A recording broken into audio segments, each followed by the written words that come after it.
كنتم خير أمة أخرجت للناس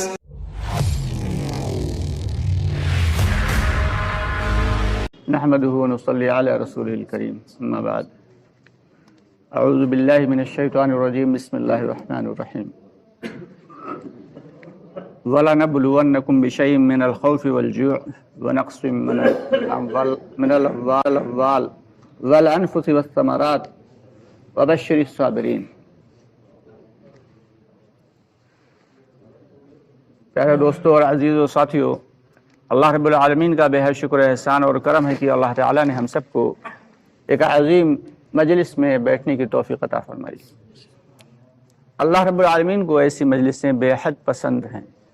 فرماتے ہیں کہ ایسی مجلسوں میں بیٹھنے والوں کے اللہ رب العالمین سیئات و حسنات سے مبدل فرما دیتے ہیں، یہاں تک کہ مغفرت فرما دیتے ہیں۔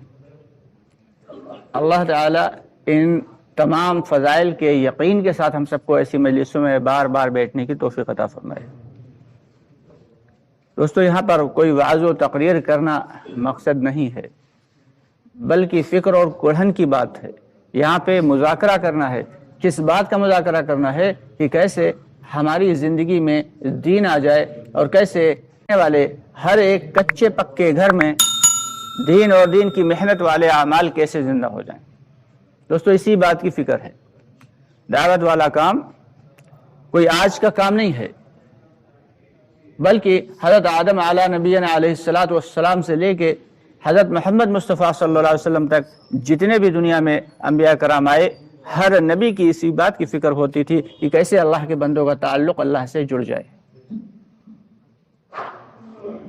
چونکہ اب کوئی نبی آنے والا نہیں، اس لیے اسی ختم نبوت کے طفیل میں اللہ رب العالمین نے اس امت محمدیہ کو یہ دعوت والی محنت عطا فرمائی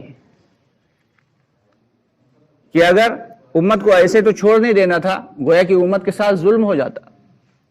کیونکہ پہلے جب حالات آتے تھے، امت میں بگاڑ پیدا ہوتا تھا، تو اللہ تعالیٰ نبی بھیج دیتے تھے۔ نبی آتے تھے، لوگوں کے دلوں پہ محنت کرتے تھے، اور جب لوگوں کے دلوں پہ محنت ہوتی تھی تو ان کی زندگی میں دین آتا تھا، اور جب نبی چلے جاتے تھے تو دعوت ختم ہو جاتی تھی، جس کے نتیجے میں پھر لوگوں کی زندگیوں میں بے دینی داخل ہونا شروع ہو جاتی تھی۔ جب اللہ تعالیٰ دیکھتے تھے حالات بگڑ گئے، پھر نبی بھیجتے تھے۔ اس طریقے سے تقریباً دنیا میں 1.25 لاکھ، کچھ روایتوں کے مطابق تقریباً 2 لاکھ انبیاء کرام دنیا میں تشریف لائے۔ لیکن اب چونکہ کوئی نبی آنے والا نہیں تھا، اکملت لکم دینکم، اللہ تعالیٰ نے فرما دیا کہ ہم نے اس دین کو مکمل کر دیا حضرت محمد مصطفیٰ صلی اللہ علیہ وسلم پہ، جن کو امام الانبیاء بنا دیا۔ اب کوئی نبی تو نہیں آئے گا، لیکن نبی کی امت اس کام کو کرے گی۔ حضرت عیسیٰ علیہ السلام نے پوچھا کہ اللہ یہ امت مجھے دے دے۔ اللہ نے کہا نہیں، یہ امت تو میرے محمد کی ہے۔ کہا اللہ اس امت کا امتی بنا دے۔ تو اللہ نے امتی کے طور پہ قبول فرما دیا، جس کے نتیجے میں آخری وقت میں حضرت عیسیٰ علیہ السلام آئیں گے اور دمشق کے جو ہے مسجد کے جامع مسجد کے سفید مینارے پہ اتریں گے، اور پھر آ کے اس عام امتی کی طرح زندگی گزاریں گے۔ دوستو، آگے بڑھنے سے پہلے ہمارے چینل کو سبسکرائب ضرور کر لیں اور ہماری ویڈیوز کو زیادہ سے زیادہ لوگوں تک شیئر کریں۔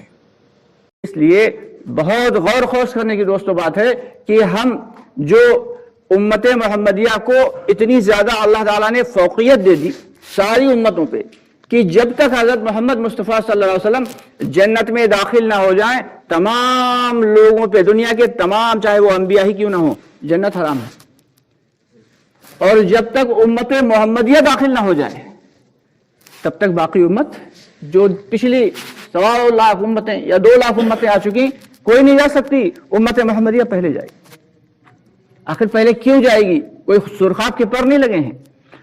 ان امتیوں کی ذمہ داری یہ تھی کہ نبی کی بات مان لیتے، کامیاب ہو جاتے۔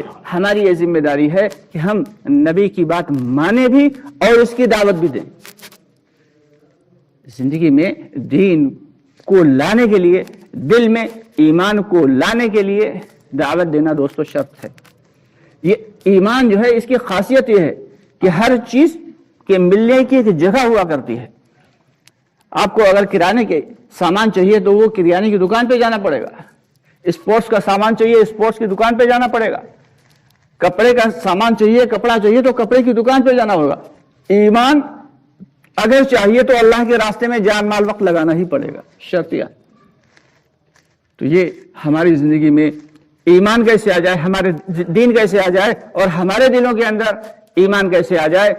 اور فرماتے ہیں کہ ایمان کی خاصیت یہ ہے, دعوت کی خاصیت یہ ہے کہ دعوت جب ہم دیں گے تو ہمارے اپنے دل کے اندر تو ایمان بنے گا اور باہر جو ہے وہ ماحول بنے گا. ایک مرتبہ آپ صلی اللہ علیہ وسلم تشریف فرما تھے, مجلس لگی ہوئی, آپ نے فرمایا کہ دین پہ چلنا بہت آسان ہے. اور پھر کچھ ہی وقفے کے بعد آپ صلی اللہ علیہ وسلم نے فرمایا کہ دین پہ چلنا بہت مشکل ہے. صحابہ کرام رضی اللہ تعالیٰ عنہ اجمعین فکر مند ہو گئے, کہنے لگے اللہ کے نبی آپ نے اس دن تو فرمایا تھا دین پہ چلنا بہت آسان ہے, اور آج آپ فرما رہے ہیں کہ دین پہ چلنا بہت مشکل ہے, آخر اس کی کیا وجہ ہے؟ تو آپ صلی اللہ علیہ وسلم نے فرمایا کہ جب دین کا ماحول ہوگا تو دین پہ چلنا بہت آسان ہوگا, اور اگر دین کا ماحول نہیں ہوگا تو دین پہ چلنا بہت مشکل ہوگا. آج یہ دعوت کی محنت سے دوستو یہی چاہا جا رہا ہے کہ ہم دین کا ماحول قائم کریں, دین کا ماحول قائم کریں. جب دین کا ماحول ہوگا تو اب اگر آپ نظام الدین مرکز چلے جائیں تو بغیر داڑھی والا شخص جو ہے وہاں اپنے آپ کو ایک بالکل الگ بندہ محسوس کرتا ہے, کیونکہ وہاں 95% لوگ باشرہ ہوا کرتے ہیں. تو اسی لیے کہا یہ جاتا ہے کہ انسان جو ہے وہ اگر اپنے ماحول کو بہتر بنا لے تو سب کچھ آسان ہو جائے, اور یہ ماحول کو بہتر بنانے کی ہی محنت ہے. اور اس میں کوئی بہت زیادہ لاکھوں روپیہ خرچ نہیں ہوتا, اس میں پورے سال نہیں لگانا ہے, بلکہ تھوڑا سا وقت, جان کا تھوڑا سا وقت اور تھوڑا سا مال, کہ اللہ تعالیٰ نے جو 10 گنا دینے کا اس امت کے لیے 10 گنے کا جو ہے اجر عطا فرمایا ہے. کہ نماز 50 وقت کی تھی, معاف کرتے کرتے اللہ تعالیٰ نے 5 وقت کی کر دی, لیکن یہ کہہ دیا نبی جی جاؤ تمہاری امت 5 وقت کی نماز پڑھے گی لیکن 50 وقت کی نمازوں کا ثواب ہمیں عطا فرماؤں گا. اور اس کے بدلے میں اللہ تعالیٰ نے یہ نعمت بھی عطا فرمائی کہ کوئی بھی ہم نیک عمل کریں اس کا بدلہ اللہ تعالیٰ 10 گنا نیکیوں کے عوض عطا فرمائیں گے.